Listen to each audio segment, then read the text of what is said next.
PIO officer ng ating paaralan. Member din siya ng school publication The Catalyst. Isa siyang layout artist at alam niyo ba? Noong last November 4, 2024, sumama siya sa DS3C bilang isang technical director. He is representing NCBI. Oh my God! Kung ako na hindi ko magagawa yan. And you know, isa rin siyang Prince Charming sa Aral Panlipunan Club. At ang naman po rin ay isa rin siyang president ng Great Club. And he is also the PIO for Performing Arts. He is an actor. Oh my God! So ngayon, handa niyo na ba makilala kung sino siya? Ang pinaka-humble at pinaka-puging si walang iba kundi si Zyron Gian Panglamin! My lips like sugar, my lips like sugar. This candy got you sprung, candy got you sprung. So call me your sprung, candy got you sprung. So call me your sugar. Good morning po. Good morning, Ren! Thank you po for inviting me here. It's just I'm very thankful because this is a big opportunity. Exactly. Gusto naman ang buhay mo dito, Zyron? Okay lang po, napakasaya. And sa school, ako kasaya din po. And wala din ako po iba, sobrang saya kasi you know, you only live once, so kailangan enjoy mo talaga yung buhay mo. How about yung love life mo? Meron ba? Wala po sa love life ko, pass muna ako dyan kasi nga galing ako ng, you know, nasaktan, pero nag-aaral na mabuti. At this portion, may tatanungin kami sa iyo. And we will start with holiday. Okay po. So, ito tayo pero may tatanong ako sa life mo. Okay. Saan lugar ka nagmula bago ka lumipat? Ano po, galing po ako ng Pangasinan sa Panacol, Aquilor, Pangasinan. At doon po ako lumaki. Ang una po is galing po talaga ako ng Manila. And then, pero pinahanap ako sa Pangasinan. Then, nung naghiwalay yung mga mami ko and daddy ko, is lumipat kami ng Pangasinan because doon yung bahay ng lola ko. So, doon kami nag-stay for goods. And, binenta kasi yung bahay namin sa Manila eh. So, lumipat ako ng Pangasinan. Doon ako nag-aral hanggang grade 7. So, ano kung na meron daw dialect doon? Pwede mo bang ipakita sa akin? Mag-give ka naman sa viewers namin dahil ang dialect mo. Masantos siya kabosan si kayo amin. Siya si Zyron Gian Panglamin at Juan, ano sa tawagan eh. Parang nakalimutan ko na kasi minsan kasi sobrang ano nun eh. Pero masaya ako, masaya ang ewadya natan buhol niya. Sana kumun okay labat ko din okay? Okay. Okay, Sabi ko po is napakasaya ko. Sabi ko nung una is good morning. Good morning at masaya ako na nandito ako sa Bohol. Sana okay lang kayo dyan. And you're okay. Next question namin. Anong lugar ang pinagpipatan ngayon? At masaya ka ba dito? Yes, commonly I'm here in Calle 88, Flores Street, Poblacion, Taglibon, Bohol. And sana kami pupunta yung bahay namin. Okay.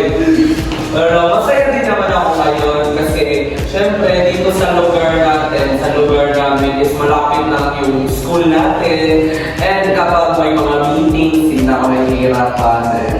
Yun for goods kasi dito naman tayo sa center and dito ako sa Poblacion. So, if may mga school project, mga group activities, pwede dito na lang sa Poblacion kasi lahat naman dito is alam nila kung saan yung bahay namin kasi madadaan na naman pagpunta ng North Coast Bohol. Pwede ba kami magkain sa bahay niyo?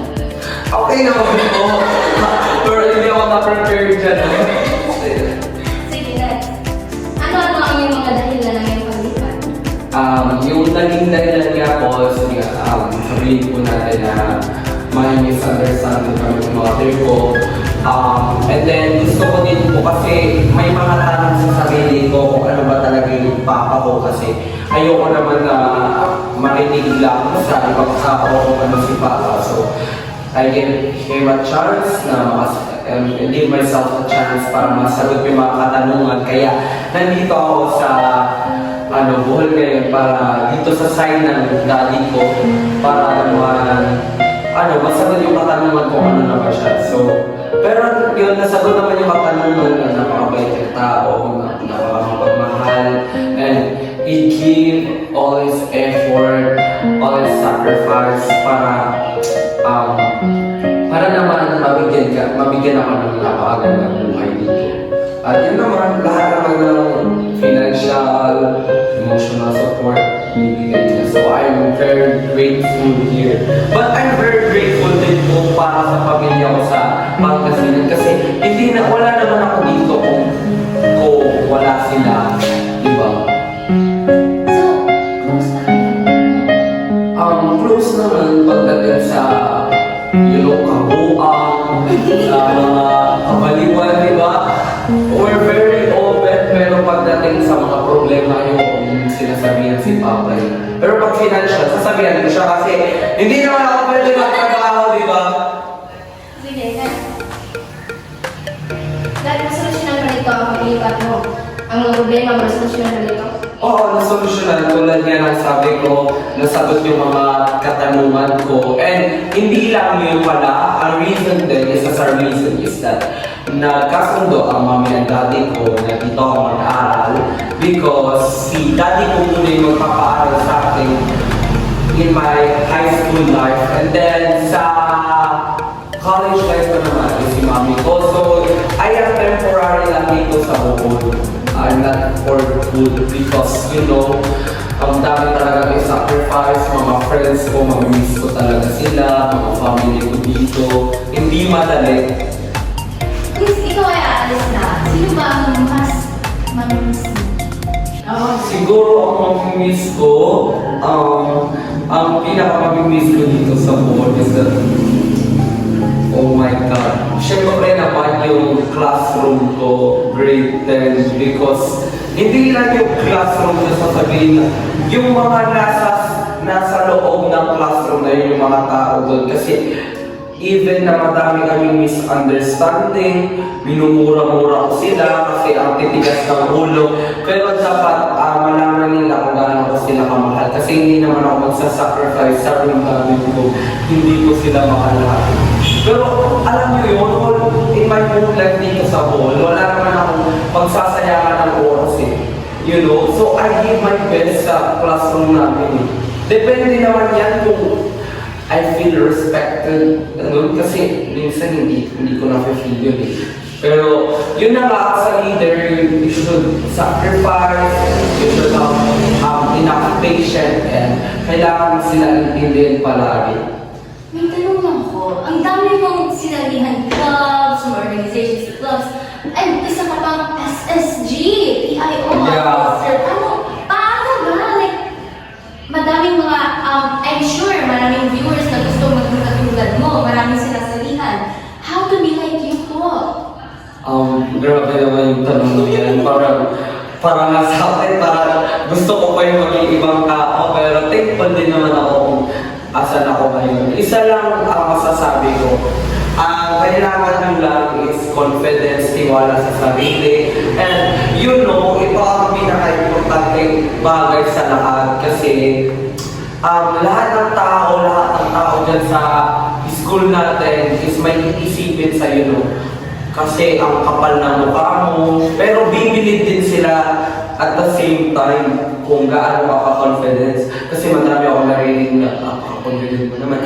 Pero ang akin lang kasi, if mamamatay ako, ito lang yung pinanghahawakan ko lahat eh. Hindi ito joke. Pag namatay ako, yung mga tao nag-iisip sa akin ang kagaguhan nila. Okay? Makakalimutan lang din naman ako eh. Pagkatapos ng isang taon, masaya na sila sa ibang bagay. Yung pangalan ko lang yun eh.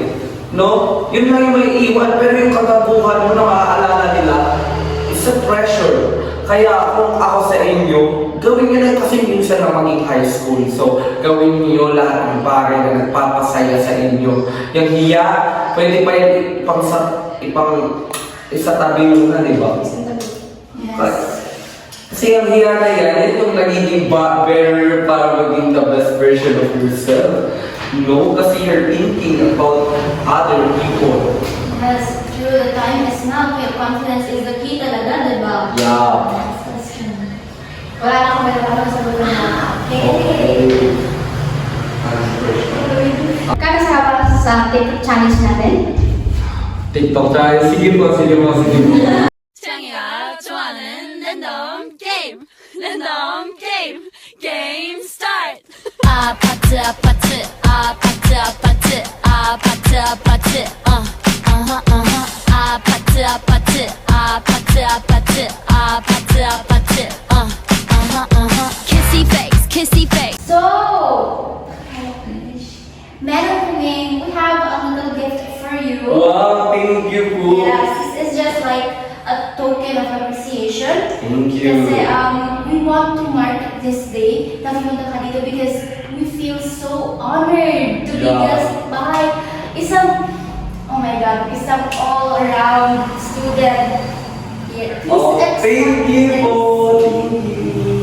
Thank you po. Sa lahat po na nanonood, thank you po. And thank you din po sa inyo po. Thank you. Thank you po. Talaga naman nakaka-inspire si Zypron. Totoo yan. Kaya kung sino naman talaga gusto mag-migrate sa Talon, dyan sa Zypron, dahil si Zy ang magbibigay saysay sa NCBI. Once again, I am Teresa Soriana Alvin, and I am handing you your card.